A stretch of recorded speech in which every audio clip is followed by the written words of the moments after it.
So this is Dublin. This is the River Liffey, which divides the city into north and south. And this is the spot where the Vikings first took over the city way back when, in the 8th century. Unlucky for some. If you're under the age of 18, this stop was particularly unlucky because 18 is the legal drinking age in Ireland. And if you don't like Guinness, well, it's equally unlucky because 13 is for the Guinness storehouse. Coming up now on your left hand side, ladies and gentlemen, is the main entrance to the Guinness factories. The keystone to the archway is the Roman goddess of cereal.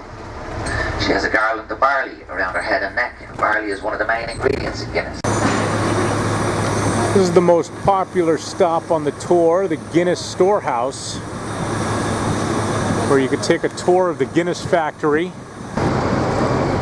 He was explaining how Guinness was actually an accident because the guy was basically brewing ale and burnt it, and it sold really well. That's where you can get your free pint after your tour.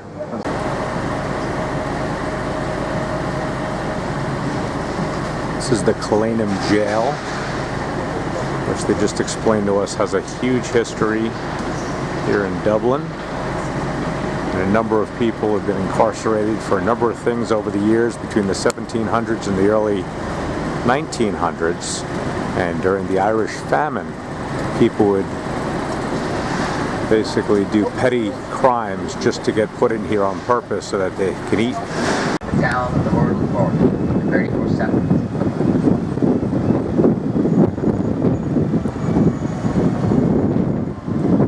Now, as you pass by the General Post Office here on your left-hand side, if you're interested in doing any shopping today, ladies and gentlemen, the main shopping precinct here on the north side of the city is Henry Street, and it is this street here now on your left.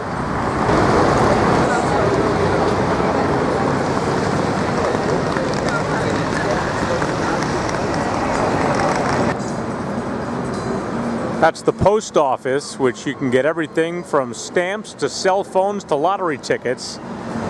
And this spire is apparently the world's tallest sculpture.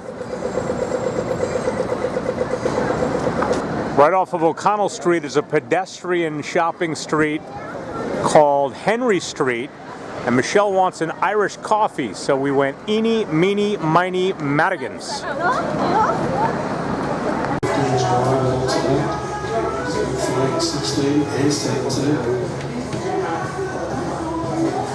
He's had a nice Irish coffee. Oh my God, it's delicious. I make the best Irish coffee in Europe. I wish I had this at home. Two escape from my back first. What's in an Irish? What's in it? That's a sacred trade. It's a trade secret. Can't tell us what's in it. That is delicious. Just whiskey, coffee, sugar, and cream. Really? Oh, it will not come out like this at home. All right. Thank you. On the next pub either. I'll show you that. I'll be here. I'm next at the bartender here right now. Thank you, thank you.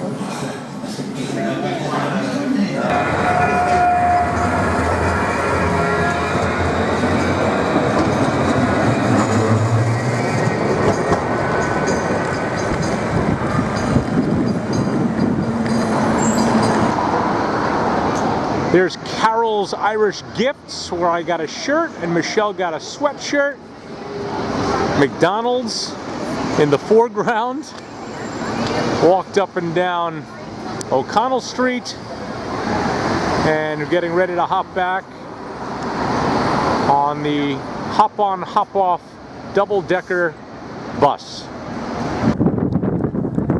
Dublin Castle, which was built on the site of the first Viking fortress and was a symbol of British rule for 700 years.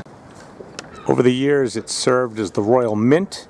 It's been the police headquarters, the residence of various British leaders, and today it's mostly used for ceremonial purposes like conferences, European Union, stuff like that.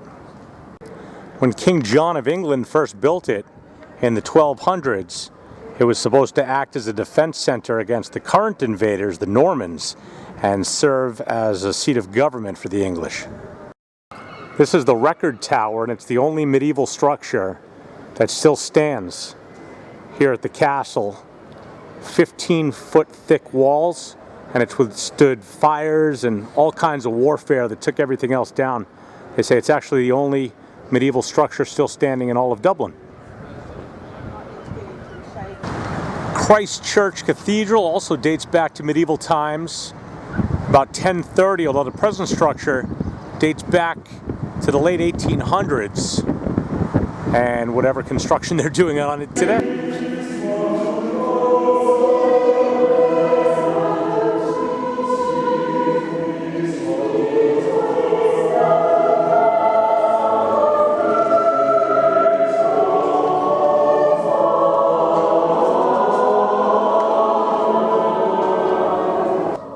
We're downstairs in the medieval crypt right now, which is the earliest surviving structure in the entire city, and it houses some memorials, and they've got a concert going on right now just up those stairs.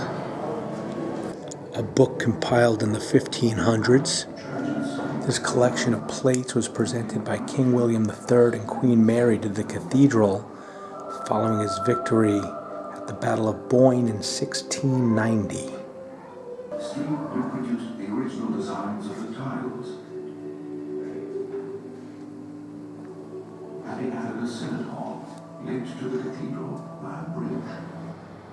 The most famous residents here in the crypt are Tom and Jerry, a cat and a rat that got caught in an organ pipe in the 1860s and became mummified. And no visit to a medieval crypt would be complete without a cafe and a gift shop.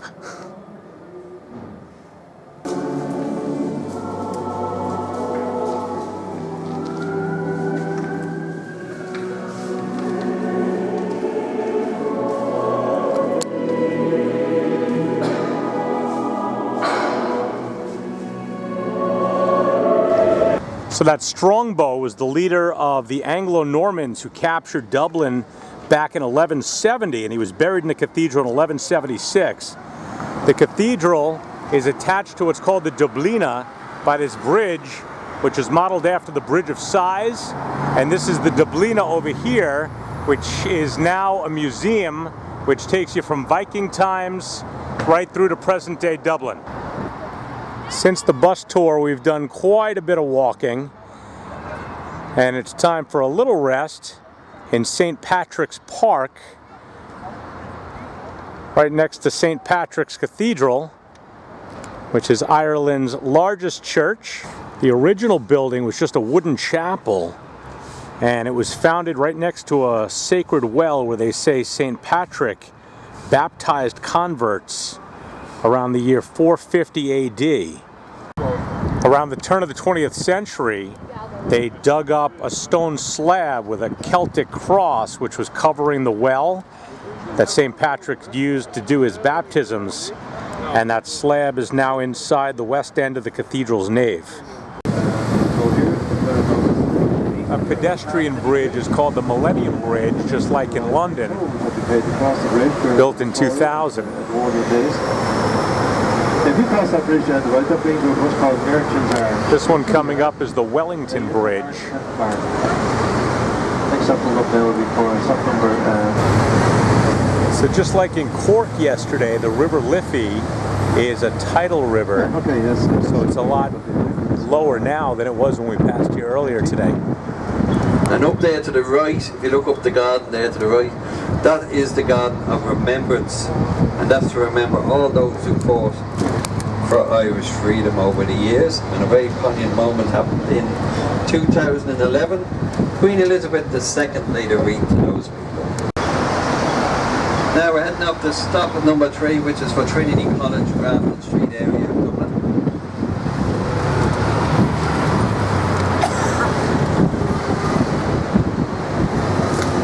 Now we have a monument here in the middle of the street, and it's by John Henry Foley, and it's to Daniel O'Connell, the great liberator. Daniel, you can see with his back to us at the top.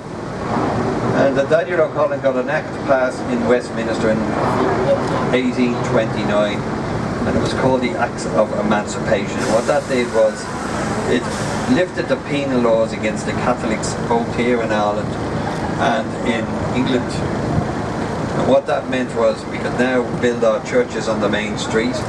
We got the vote, and at the bottom we have 4 angels of victory, and they represent 4 of Daniel's characters, and they are eloquence, courage, patriotism and fidelity. Now the angel nearest the bus holding the serpent, you can see a bullet hole in her left breast. That's probably from the 1916 Rising. There's numerous bullet holes around the monument. Daniel O'Connell was so popular, they named the street after the monument.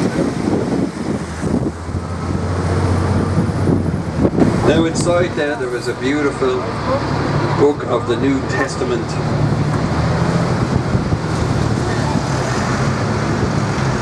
Of the Bible, and it's called the Book of Kells, and it's a highly illuminated edition.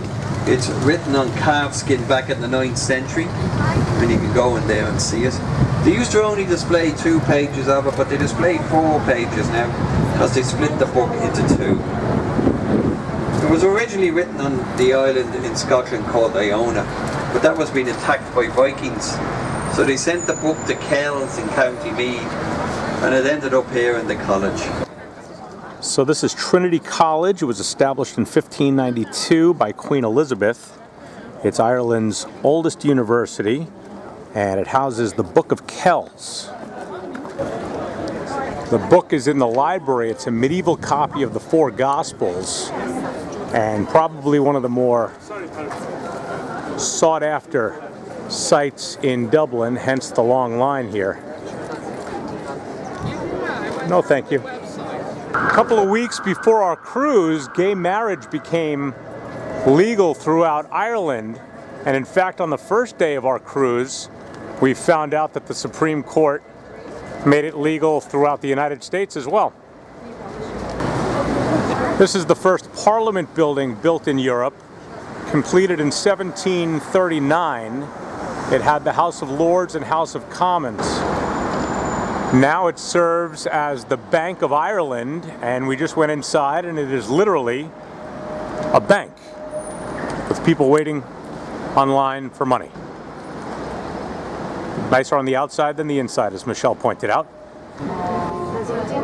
Back on the ship, all sorts of activity in the water. The River Liffey ends up coming into the body of water where we're docked right here in the harbor, which is why the tides affect the river.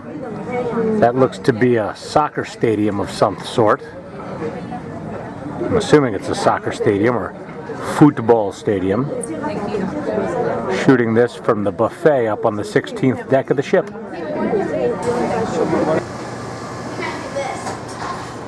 What flavor did you get? I got swirl. Swirls. She's my best friend. Thank you. Thank you. Do it.